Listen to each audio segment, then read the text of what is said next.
Hey guys, welcome back. And today we're finally getting the crank in our Buick block.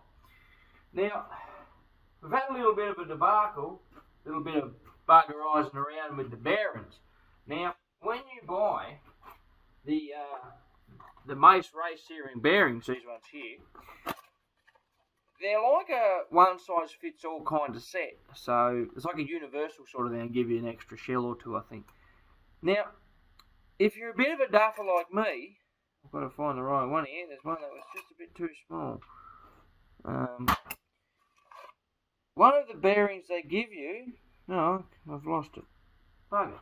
Where's that then? Oh, here it is. So, one of the bearings they give you is obviously... It's a part number 2309HL.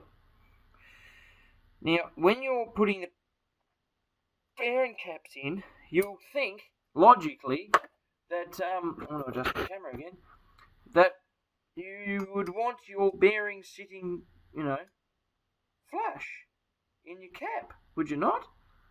Sort of like these ones, I suppose. Now, one thing to notice, because obviously I went to put a cap put a bearing shell in the number one big end cap, main cap, and I thought this bearing with the offset tang, where's the camera, with the offset tang would be the one that would fit in here, because obviously as you can see the tang's off center. So when you line it up, it's not too far out, as you can see, but it's too bloody wide. Now we had a bit of an issue trying to figure out what the problem was, until we realised that when you put another bearing in of a different number, which is the bearing number 2302HL, so obviously we've changed the number, but that one just slides straight in like so. Push him in, just sits nice and flat. But if you look at it, you'll see that there's a gap here. And on this side, you've actually got a little bit of an extrusion. That's the best way of showing that extrusion. But yeah, there's a bit of an extrusion there. Now, I think when GM were building these things, they just kind of happy slapped them together. Oh no! I've just dropped my alcoholic beverage. Now I'm just going to shake up when I open it. It's going to be a rough day, rough evening. Alright, so what we're going to do is I'm going to set my camera back up on this rafter here, so you'll go straight down on the motor. I'm going to put the bearing shells in the block. We're going to drop the crank in, and we're going to use some flex gauge here. Plastic gauge, and we're going to check the clearances for our bearings, for the crank, and yeah, let's get into it. Alright, I still love taking the rag off this motor. It's like, I found my shirt. It's like an unboxing. Well, I suppose I better christen it. Oh, look at that. Didn't even shake it up. Righto, into it. Now, ACL will give you, 4 bearings. I'll give you 4 bearings, and all these bearings that they give you are correct. They all just go into place, like so.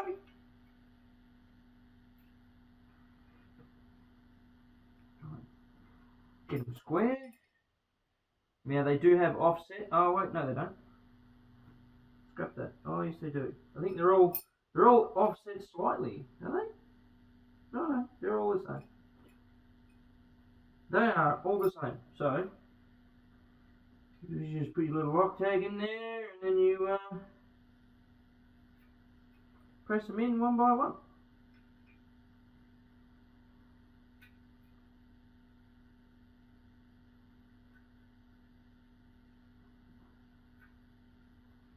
Alright. Showing them nice and square. Why? I don't know. I just feel like doing it. Now we're going to put the sump in dry, just because we're not rotating it. We're only just checking clearances. Alright.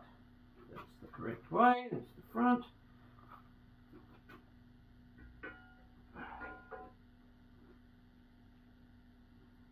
Lovely. Right, now, we're going to grab our number 1 bearing, which already has the shell in it, as I showed you. They only go in one way. I'm trying to remember which way that is.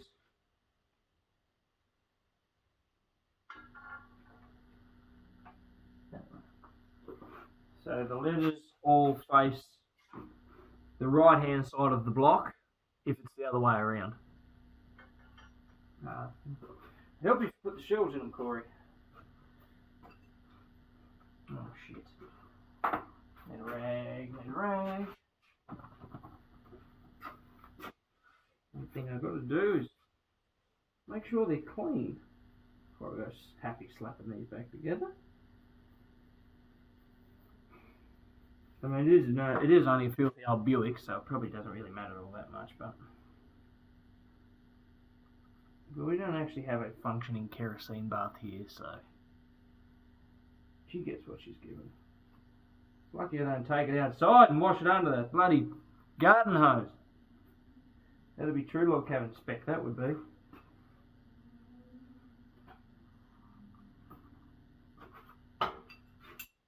It's pretty boring without music, but it is what it is.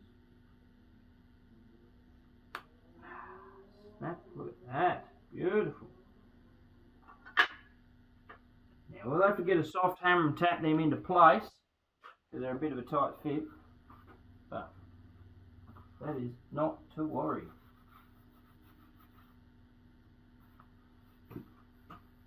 Quick wipe.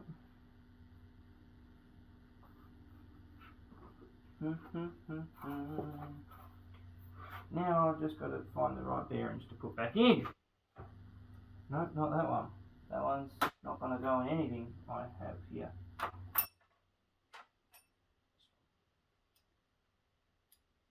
Why they have them off center, I don't actually know. I could not tell you.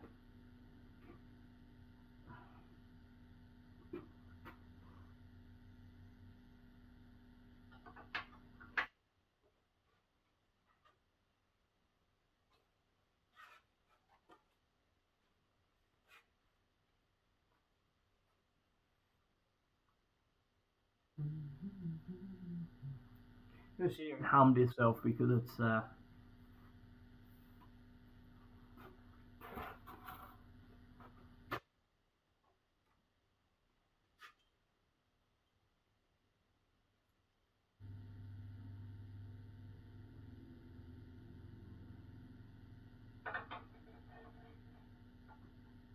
awesome.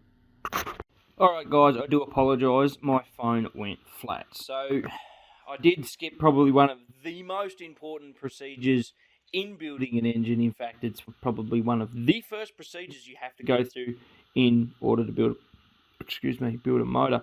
Now, literally, the crankshaft is the first thing you do, except for painting it, of course. So, crankshaft. So what we've done is, obviously you're probably wondering, if I get in the right light, you can see there's a line there. Now that is Plastigauge. So what I've done is I've actually, here's some Plastigauge if I can open it with one finger. See the little green strip in there? That's Plastigauge. Now, you put the Plastigauge on the journals, going lengthways across the crank, so it flattens right out. And you put these on all three. Now, we've gone through a process of torquing and turning them 54 degrees, give or take. Okay, the degrees is a bit loose because I don't actually have a gauge for doing that. So what we've actually ended up doing was, so you see these marks here. So this is 0 degrees. This mark here is 60 degrees. We just shot for about 3/4. We did that on all of them. It's not really hard to explain, but obviously you've got a bolt head. Now, every flat face on this bolt head is 60 degrees. So we've got 0, we've got 60, you've got 120, 180, and what is it, 240, I think? And then you've got, 3. Yeah, you know what I mean. But yeah, so 60 degrees on every bolt head. Well, the best way of doing that is 360 degrees.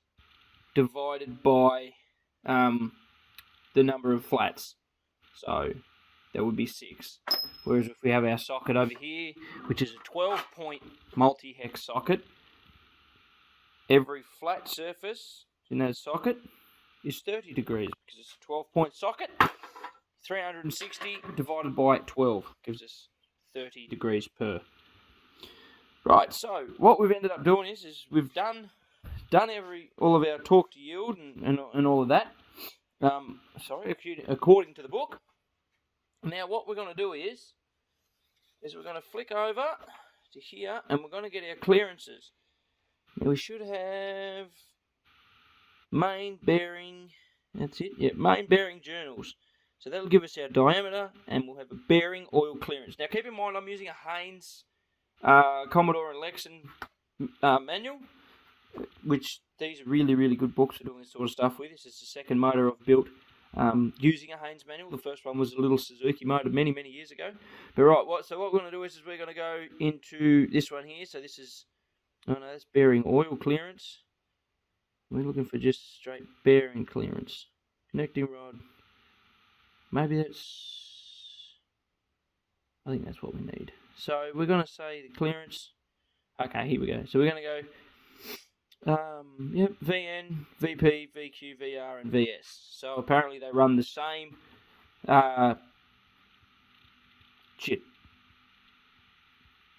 spacing, clearance. They run the same clearance between all three. Okay, so we're looking for between 0.023 to 0.053 of a millimeter. So we're going to go over here to our little gaugey boy here. And as you can see, if we go back here, we've got, 2.3. So the tightest clearance we've got here, obviously that's 2.5, and then we've got a 3.8 and a 5.1. So we have quite the range that we can go from. Now what we do is come over here, and we're going to place this down, and look at that. Bang on 0.038. If I line that up, you can see obviously the tightest clearance and the most amount of movement, obviously. So about 38, so we're at a happy medium. That's on number 1. So what I'm going to do is I'm going to whip the rest of these caps out. These ones are a little bit of a prick to get out because they've got a little bit of clearance. You've got to tap them in with a hammer, and then we're going to measure the whole lot. I'll get back to you. But what I'm actually going to end up doing is when I go to finish building the motor. Granted, this is just a bit of we're just measuring here. We're not fitting out for good. Tomorrow I'm going to go to the shops and I'm going to buy myself a dial, like a position indicator, rotational indicator, dial gauge, whatever you want to call it. And then when I actually batten the hatches up, it'll all be good and proper and according to the book. Which is the best way to do it, because at the moment we're not really freestyle building this motor. We're still building it to specifications because it's not a hot shot. Like it's not a crazy motor. It's not going to be doing any wild stuff. Like it's not for a supercharger. It's not getting turboed. Granted, that might be a project for future. It is planned. There is a plan to do it. I've just got to figure out how.